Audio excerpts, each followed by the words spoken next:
Ryan Clark is finally reacting after ESPN replaced him with Jason McCourty. His message to McCourty was respectful, but what he said about ESPN tells a very different story. So what really happened behind the scenes? Let me catch you up. Let's start with the moment the internet actually cared about. ESPN confirmed it on a Monday morning. Jason McCourty was joining Monday Night Countdown, sliding in next to Scott Van Pelt, Jason Kelce, and Marcus Spears. The network confirmed Monday morning that Jason McCourty will join the Monday Night Countdown desk of Scott Van Pelt, Jason Kelce, and Marcus Spears, effectively replacing Ryan Clark on the program. No soft language, no joins the rotation, replacing him. The framing from the press itself made it blunt too. ESPN is enlisting one former defensive back to supplant another. One safety out, one cornerback in. Same position group, different jersey, same desk. McCourty wasn't some surprise call-up either. He'd already locked in a new deal with the network months earlier. He'd signed a new multi-year exclusive agreement with the network earlier this summer, binding him to NFL Live, Get Up, First Take, and SportsCenter, heading into his third season with the worldwide leader. ESPN itself had called him a big piece of the puzzle going forward. The network's own announcement at the time crowned him a key contributor to its year-round NFL coverage, as the network builds toward its inaugural Super Bowl broadcast in February 2027. So when Countdown needed a fourth chair, McCourty wasn't picked out of nowhere. He was already the guy the network had bet on, and now he had a debut date, Week 1, primetime Chiefs and Broncos at Arrowhead. McCourty, a 13-season NFL veteran and Super Bowl champion with the New England Patriots, will debut his role on September 14. Here's where it gets personal. Clark didn't find out about his own firing through a phone call in an office. Ryan Clark's exit was sudden, notified during a live airing of NFL Live. He was working on camera, and then he wasn't employed anymore. Now, weeks later, he's watching the seat get handed to someone else in real time on social media, same as everybody else. So what did Ryan Clark actually say? He didn't go silent, and he didn't go scorched earth either at first.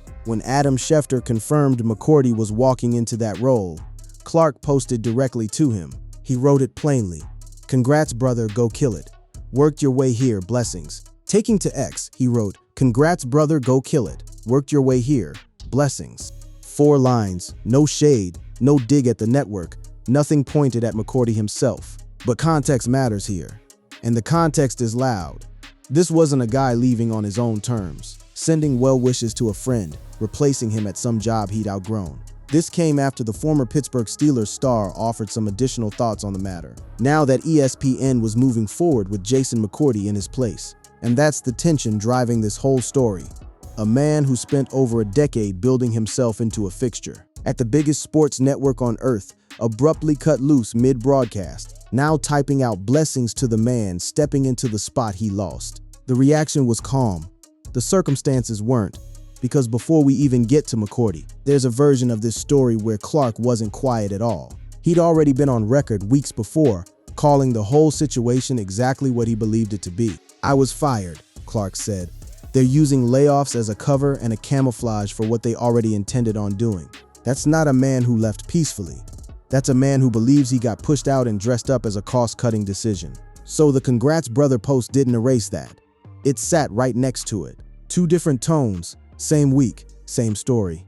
And the internet noticed both. The NFL corner of social media didn't treat this like a routine hire. People picked sides almost instantly. And not everybody was applauding ESPN's decision to run McCourty out at that desk. One fan online put it flatly, refusing to accept the swap at face value, insisting no matter what anyone said, McCourty simply wasn't filling that seat the way Clark had. Another went further, dismissing any comparison between the 2 analysts outright. That's the moment this stopped being a simple staffing memo and turned into an actual reaction story. Clark's own words sitting in public, fans split down the middle, and a debut date already circled on the calendar. The chair was filled. Whether the room agreed with the swap was a completely different conversation, and that conversation was just getting started. To understand why this hit as hard as it did, you have to understand what Clark actually built at that network. This wasn't a guy squeezing a few years out of a broadcasting card. After spending more than a decade with ESPN, Clark had become a true mainstay for the company. He wasn't confined to one show either.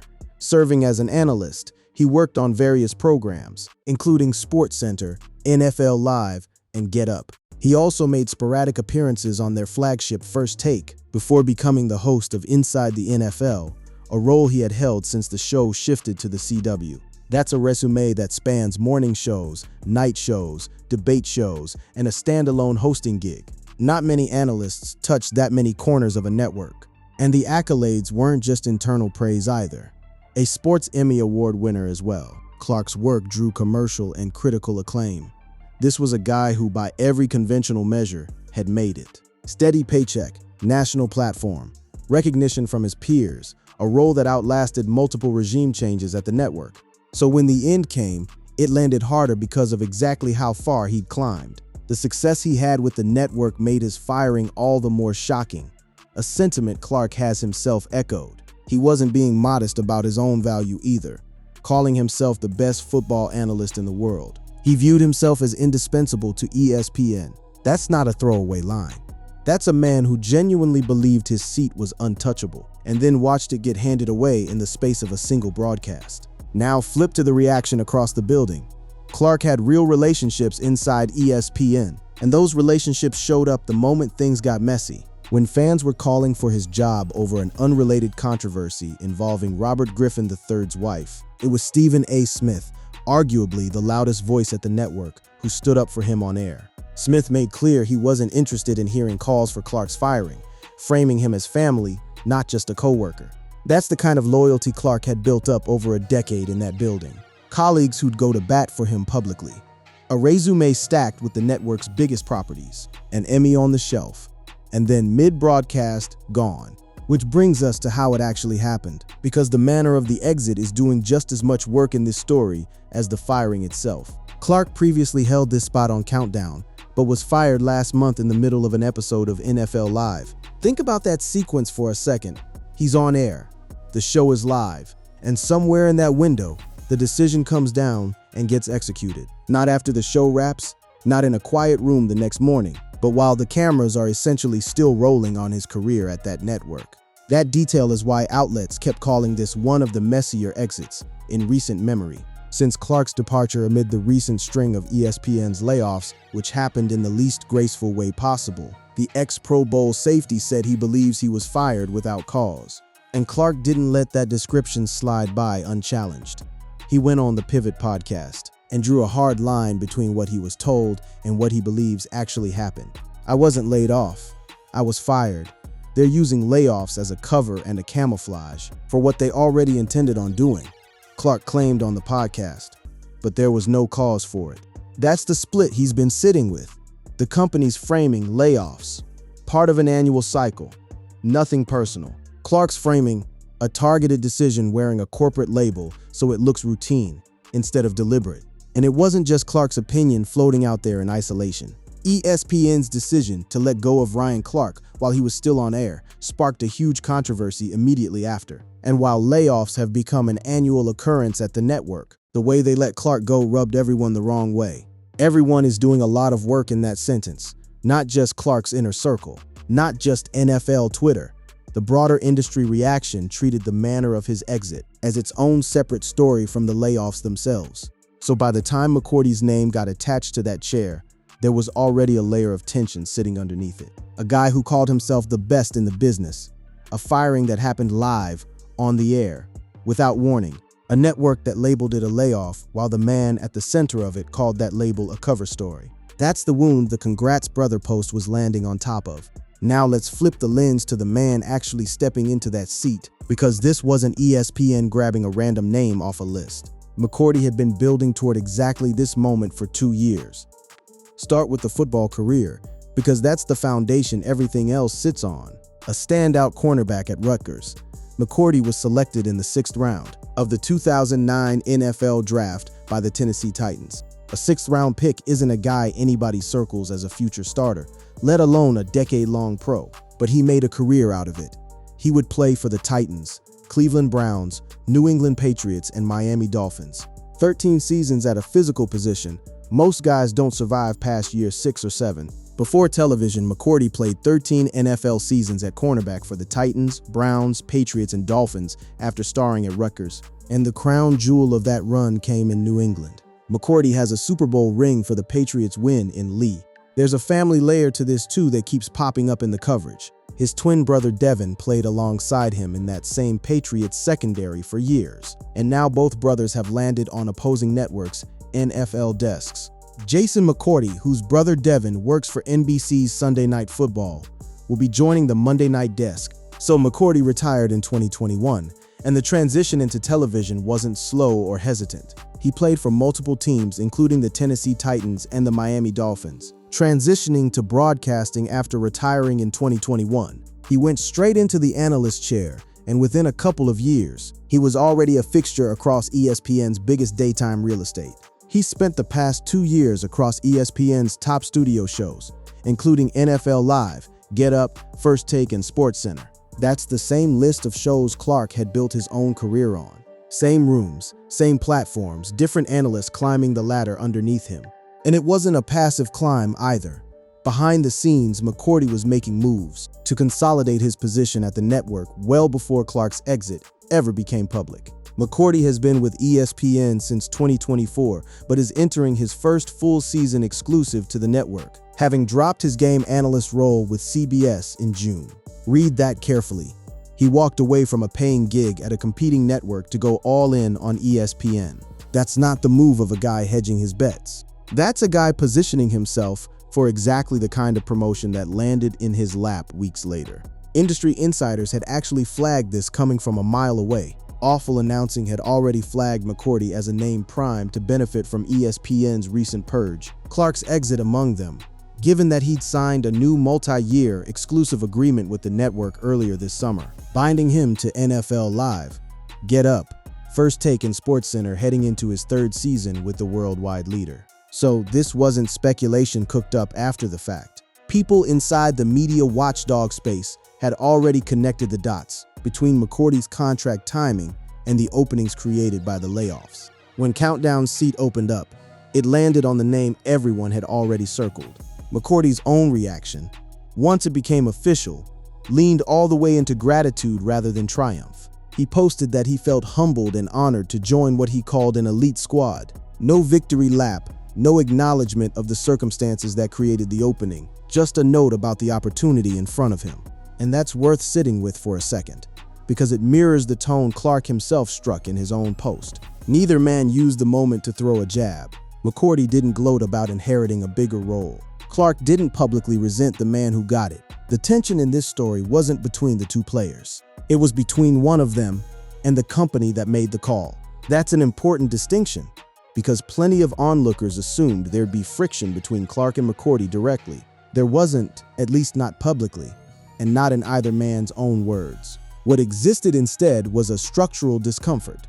A guy who felt wronged, watching a colleague, someone he respected enough to call brother, step into the exact spot that discomfort was rooted in. Now, McCourty wasn't walking into an empty room either. He was joining an already established trio, and that group's stability had its own recent history worth knowing. The rest of last year's Countdown cast was Scott Van Pelt, Jason Kelce, and Marcus Spears, and there is no indication that any of those cast members will not be returning. So the show itself stayed mostly intact. One seat changed, but that one seat was the same seat that had been at the center of a controversy just weeks earlier, and now it belonged to a guy who'd spent 2 years quietly building the exact resume needed to take it. Here's the part of this story that gets buried under all the reaction posts. This wasn't the first time Countdown's chair changed hands under ugly circumstances. This show has been chewing through casts for years, and Clark's exit fits a pattern that's been running since before he even joined it. Go back to the seasons right before Clark arrived. After laying off multiple cast members after the 2022-23 season, Susie Colbert and Steve Young, the show retooled by bringing in Van Pelt, Clark, and Marcus Spears, alongside the returning Robert Griffin III and Larry Fitzgerald. That's 5 names cycling through in one offseason. 2 out, 3 in, and the show barely paused. And that new lineup wasn't built to last either. That team stayed intact for just 1 season before Griffin, via layoff, and Fitzgerald were replaced by Jason Kelce 1 season. That's the shelf life some of these chairs get. Griffin came in with Clark, lasted a single year, and got the same treatment Clark himself would eventually get: a layoff, a quiet door, a new name walking through it. So when Clark's turn came, the show's own history had basically told everyone it was coming eventually. Now Clark has been laid off, apparently replaced by McCourty, meaning the show will have a 4th different cast in 5 years. 4 different lineups, 5 years. That's not a show finding stability. That's a chair with a revolving door bolted to it, and every person who sits down eventually gets cycled out for the next phase. And the churn wasn't limited to the desk itself either. The same wave of changes hit other parts of the broadcast. The changes are not limited to the studio. ESPN announced late last week that its secondary NFL game broadcast team will have a new sideline reporter this year, promoting Molly McGrath from the college ranks. So this wasn't an isolated decision about one analyst. It was part of a broader reshuffle touching multiple parts of the network's NFL coverage, heading into a massive season, one where the stakes for ESPN were higher than usual. ESPN announced Monday that Jason McCourty is joining Monday Night Countdown as an analyst this season, presumably filling the vacancy left by Clark, who was laid off late last month. Less than 2 weeks before McCourty's name went official, less than 2 weeks after laying off Ryan Clark, ESPN has set his apparent replacement on Monday Night Countdown. That turnaround speed matters. This wasn't a network sitting on an empty chair for months, weighing options. They had McCourty's deal already locked, his exclusivity already secured, and the moment Clark's seat opened, they filled it almost immediately, which lines up with everything McCourty had already been building toward. The contract, the dropped CBS gig, the growing presence across every major ESPN NFL show. And there's a bigger picture hanging over all of this. That explains why ESPN might be moving fast and clean right now instead of dragging out messy transitions. The network isn't just running its usual NFL slate this year. It's building towards something historic. ESPN's own announcement at the time crowned him a key contributor to its year-round NFL coverage as the network builds toward its inaugural Super Bowl broadcast in February 2027. That's the backdrop. ESPN is about to broadcast its first Super Bowl ever. Every seat at that network's NFL desk right now is being filled with an eye on that moment. Still a season and a half away, Clark's exit and McCourty's arrival weren't just a swap for this fall. They were pieces being moved into position for the biggest broadcast in the network's history. There's also a scheduling wrinkle worth knowing, because it changes what Countdown even looks like going forward. Under its agreements with the NFL, ESPN will no longer carry Monday Night Football doubleheaders among the 7 supplemental games included in the new deal. And there's a strong likelihood those 7 matchups skew heavily international, carving out room for a stable of analysts, several inherited from NFL Network, to contribute to Monday Night Countdown.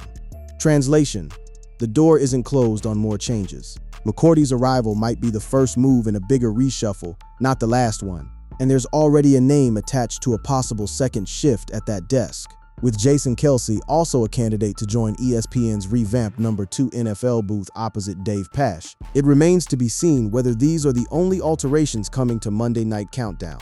So even the analysts who stayed after Clark left aren't necessarily locked in for the long haul.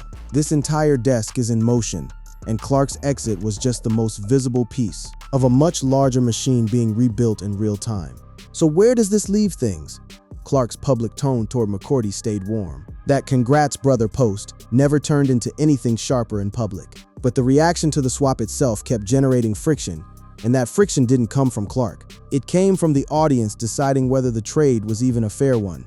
The split online was real, and it wasn't quiet. Fans lined up on both sides almost immediately once the announcement went out, and the debate wasn't really about football knowledge. It was about chemistry, personality, and whether McCourty could bring the same energy Clark had built a reputation on. One person online dismissed the comparison entirely, insisting McCourty simply wasn't on Clark's level as a presence. Another called McCourty boring by comparison, careful to frame it respectfully but blunt about the verdict. But it wasn't one-sided criticism either. Plenty of voices pushed back hard in McCourty's favor. One fan said he'd predicted this hire the moment Clark's firing broke, praising McCourty's charisma and football-first approach, and predicting he'd be just as good, if not better, in the role. Media personalities in the business chimed in too. Kyle Brandt praised how easy McCourty is to work with, calling him smart, fun, and a positive presence, while a fellow ESPN analyst added his own congratulations directly to McCourty. That's the actual temperature of this story right now. Not a feud, not silence. A workplace transition that split an entire fan base into camps, sitting on top of a firing that the man at the center of it still calls unjustified. And Clark hasn't backed off that core claim, even while extending warmth to the man benefiting from it. He drew the line between being laid off and being fired, and he's kept drawing it in interviews since. That's not a contradiction. A person can genuinely wish a colleague well, while still believing the decision that created the opening was wrong. Those two things were happening at the same time, in the same week, from the same man. For McCourty, the path ahead is straightforward on paper. A September debut, a build toward the network's first Super Bowl broadcast, a seat next to three established names who aren't going anywhere. But he's stepping into a chair with a track record. 4 different lineups in 5 years. A show that's shown no hesitation about cycling out even well-liked analysts within a single season, as Griffin found out before him. For Clark, the picture is less defined. He's already carried his voice onto podcasts and social media. Insisting the label attached to his exit doesn't match what actually happened behind the scenes. Whether that keeps him circling back to this story, or whether the "Congrats brother" post really was the closing line, isn't something either side has settled yet. What is settled is this: the chair changed hands. The man who lost it said his piece. The man who gained it said thank you. And an entire fan base spent a week arguing about whether the swap was even close to even. Nobody in this story picked a fight with each other in public. The fight, if there was one, was between one man and the machine that decided his run was over. And that machine, 5 casts deep in 5 years, has never once stopped to explain itself beyond calling it a layoff.